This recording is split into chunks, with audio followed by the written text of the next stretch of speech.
Ada tagar tangkap anak Pak Lurah itu. Ya tangkap aja kalau salah, tangkap aja kalau ada buktinya. Tapi saya tegaskan sekali lagi, saya tidak pernah ikut-ikut.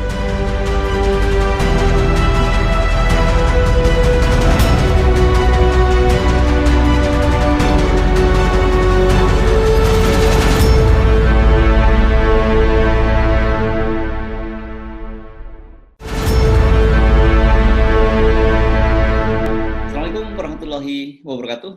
Kembali berjumpa dengan saya Hetsbun Arif dari Forum News Network. Apa kabar Anda semua? Semoga tetap sehat dan semangat. Perkembangan korupsi Bansos, khususnya yang berkaitan dengan dugaan keterlibatan putra Presiden Jokowi, Gibran Rakabuming, semakin menarik. Selain frasa anak Pak Lurah, ini sekarang kelihatannya isu ini memang menjadi komoditi politik yang sangat hangat. Dan Gibran sendiri kelihatannya sangat gerah dengan situasi ini. Dan kemarin dia sudah membantah keterlibatannya, bahkan dia menantang KPK untuk menangkapnya bila memang ada bukti-bukti. Silahkan nanti di cross check aja ke pihak Sritek, ke KPK. Saya nggak pernah yang namanya ikut campur seperti itu. Sumber dana kampanye selama ini. Loh, kan bisa dicek sendiri. Bisa dicek semua. LHKPN, dana kampanye, semuanya bisa dicek online. Silakan nanti cek ke Bu Roro. Kita nggak pernah ada yang namanya ditutup-tutupi. Bon? Langkah selanjutnya, langkah selanjutnya klarifikasi atau seperti apa? Ya ini udah klarifikasi. Udah. Mas kenal Pak Juliari ya? Kenal Pak Juliari ya? Ya kenal sih kenal, tapi belum pernah ketemu sekalipun. Belum pernah.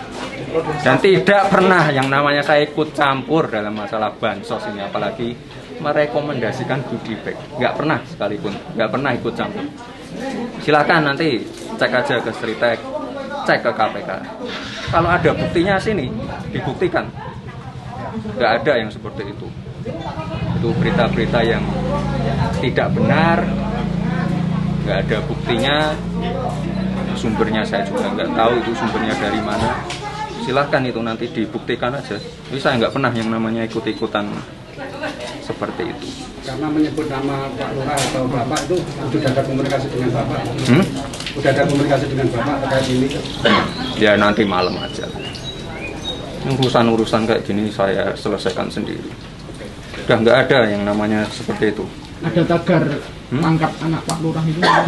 Ya tangkap aja kalau salah, tangkap aja kalau ada buktinya. Tapi saya tegaskan sekali lagi, saya tidak pernah ikut-ikut. Dugaan keterlibatan Gibran Rakabuming yang baru saja terpilih menjadi wali kota Solo ini pertama kali mencuat dari cover story atau laporan utama dari majalah Tempo. Disebutkan bahwa Gibran Rakabuming yang disebut di situ dengan frasa anak Pak Lurah merekomendasikan PT Sritek, ini sebuah perusahaan tekstil yang berada di kawasan Sukoharjo.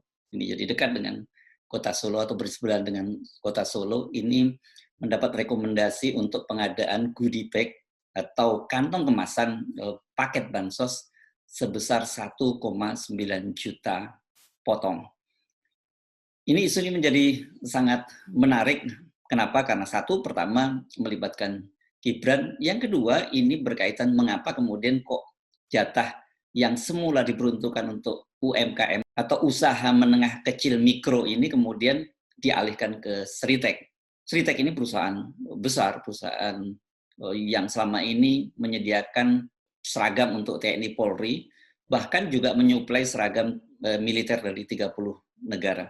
Jadi agak mengejutkan ketika kemudian jatah yang harusnya diberikan kepada UMKM ini diberikan kepada PT Sritek. Karena itu kemudian tagar tangkap anak Pak Lurah itu bergema di media sosial dan menjadi trending topik. Dan di luar para netizen, ini kalau kita amati, yang paling getol menyuarakan perlunya Gibran segera diperiksa, itu adalah para politisi Demokrat. Kita bisa menyebut misalnya yang paling aktif di media sosial adalah Andi Arief. Kemudian juga Beni Kabur Harman, ini wakil ketua umum dari Partai Demokrat yang sengaja mencuit dari kampung halamannya di NTT sana yang mendorong agar Gibran segera diperiksa oleh KPK. Dan yang juga sangat menarik, ini ada politisi Demokrat yang lain, jadi Ulil Absar Abdallah. Ulil Absar Abdallah ini dikenal sebagai intelektual muda NU, dan dia adalah menantu seorang tokoh NU yang sangat berpengaruh, yakni Kiai sekaligus sastrawan Mustafa Bisri yang dikenal sebagai Gusmus. Bahkan Ulil menyarankan kepada publik untuk menghukum PDIP secara politik. Gencarnya para politisi Demokrat menyerang Gibran ini tentu saja sangat menarik, apalagi kan dalam beberapa hari ini dan rencananya hari ini Presiden Jokowi akan memanggil sejumlah orang tokoh yang akan masuk dalam kabinet. Dikabarkan hari Rabu besok Presiden Jokowi akan melakukan reshuffle kabinet. Nah, apakah ini ada kaitannya dengan reshuffle kabinet? Karena kita tahu kan selama ini bahkan sejak awal pembentukan kabinet, Ketua Umum Partai Demokrat, putra Presiden, mantan Presiden SBY, Agus Harimurti Yudhoyono disebut-sebut akan masuk dalam kabinet gitu. Tetapi sampai sekarang kemudian tidak terbukti. Apakah kali ini Agus Harimurti akan masuk kabinet? Jadi dengan begitu serangan dari kubu Demokrat ini merupakan suatu bargaining power atau tawar-menawar politik agar Agus masuk ke kabinet, atau sebaliknya ini adalah indikator bahwa memang Agus Harimurti tidak akan masuk ke dalam kabinet. Bagi publik sendiri sebenarnya isu reshuffle ini nggak terlalu penting. Ini tentu saja bagi publik ini sangat mengherankan dalam situasi perekonomian nasional yang begitu berat, kemudian COVID yang sedang melanda. Rasanya sih masuk dalam kabinet itu bukan menjadi pilihan yang menarik, karena hanya beban berat dan beban politik yang akan mereka peroleh bila masuk kabinet. Tetapi begitulah logika para politisi dengan logika publik itu kan selalu berbeda. Jadi mari kita lupakan soal reshuffle kabinet. Kita fokus kembali ke persoalan bansos atau korupsi bansos ini. Ini korupsi yang dalam editorial dari majalah Tempo disebut sebagai korupsi yang sangat keji atau perbuatan yang keji. Sementara kalau saya menyebutnya sebagai perbuatan yang hina dina gitu. Apalagi kemudian dilakukan oleh seorang mensos yang notabene berasal dari Partai Demokrasi Indonesia Perjuangan yang selama ini mengusung jargon partainya Wong Cilik. Padahal kan bansos ini yang terkenal langsung adalah orang Wong Cilik ini tadi. Jadi ada partai Wong Cilik kemudian menyikat bansosnya Wong Cilik, ini betul-betul luar biasa. Berkaitan dengan isu keterlibatan Gibran Rakabuming merekomendasikan PT Sritek untuk mendapatkan jatah pengadaan goodie bag sebanyak 1,9 juta potong ini memang menjadi perhatian KPK, dan salah satu wakil ketua KPK, Gufron Nurul, menyatakan mereka sedang mendalami apakah kemudian ditemukan bukti atau tidak dan kemudian bisa ditingkatkan menjadi dari penyelidikan menjadi penyidikan. Gufron juga berjanji bahwa KPK itu akan bertindak tegas dan profesional. Artinya apa? Sebenarnya dengan menyatakan bertindak tegas dan profesional itu, satu, karena memang ini berkaitan dengan seorang putra presiden. Jadi publik pasti meragukan niat baik atau keberanian KPK untuk menyelidiki kasus ini. Publik tentu masih teringat beberapa kasus yang melibatkan nama-nama besar, apalagi politisi besar yang kemudian mentok di tengah jalan. Salah satu kasusnya adalah kasus Harun Masiku yang sampai sekarang kita tidak tahu kabar beritanya seperti apa. Oke, tapi kita hargailah pernyataan dan semangat dari Gufron Nurul tadi. Begitu juga dengan pernyataan dari Gibran. Gibran sendiri kan sudah menyatakan bahwa dia siap dipanggil memang bila ada bukti-bukti. Jadi pas nih KPK punya niat memang mendalami kasus itu, dan kemudian Gibran juga menyatakan dia siap dipanggil, bukan hanya dipanggil, ditangkap kalau memang terbukti ada aliran dana kepada Gibran. Nah, ini saya kira cukup fair. Kenapa? Karena kalau tidak dilakukan langkah-langkah konkret dari KPK, ini hanya akan menjadi rumor, kemudian pembulian terhadap Gibran. Karena bagaimanapun kan Gibran itu sekarang dia sudah terpilih menjadi wali kota Solo, dan sebentar lagi setelah dilantik dia akan menjadi pejabat publik. Tentu kita tidak boleh membebani dia dengan masa lalu yang berat semacam ini. Bagaimana mungkin seorang pejabat kemudian baru saja dilantik, tapi kemudian dia sudah terbelit dengan kasus korupsi bansos yang menjadi program utama dari bapaknya yang sekarang sedang menjadi presiden. Selain Gibran, Sritek sendiri kan sudah menyampaikan penjelasannya bahwa mereka tidak pernah berhubungan atau berkomunikasi dengan Gibran. Justru dari Depsos lah yang mendekati mereka, minta agar dilakukan pengadaan dengan alasan pada waktu itu karena UMKM kesulitan untuk mengimpor bahan baku dari goodie bag itu.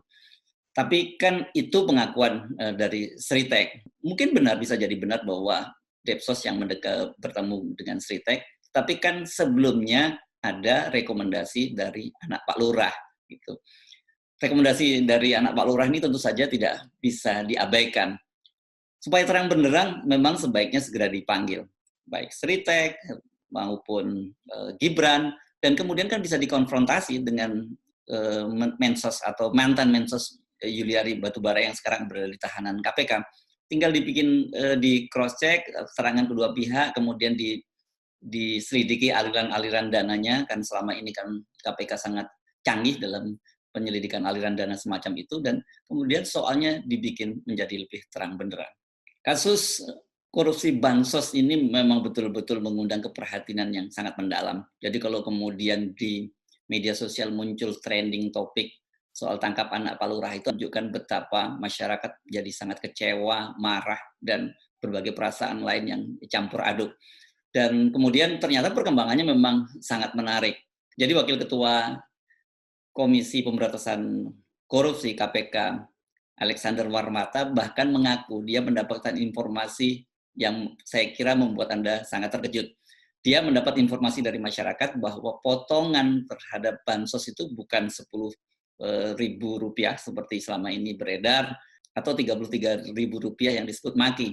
Sebab menurut Alexander Marwata, itu potongannya dari Rp300.000 itu Rp100.000 dipotong. Jadi sepertiganya itu dipotong. Bayangkan berapa besar angka yang dikorupsi oleh Mensos. Pada waktu kemarin saja disebutkan angkanya 17 miliar oleh KPK. Tempo kemudian menyebutnya sampai 216 miliar. Ini dengan hitung-hitungan 2,1 juta paket bansos yang disebarkan di Jabodetabek. Tetapi kemudian kita tahu Fitra menyebutnya angkanya 3,59 triliun. Nah, kalau kemudian ini betul seperti yang disampaikan oleh Alexander Marwata dan kemudian mereka menemukan bukti bahwa potongannya sampai Rp100.000, ini betul-betul luar biasa.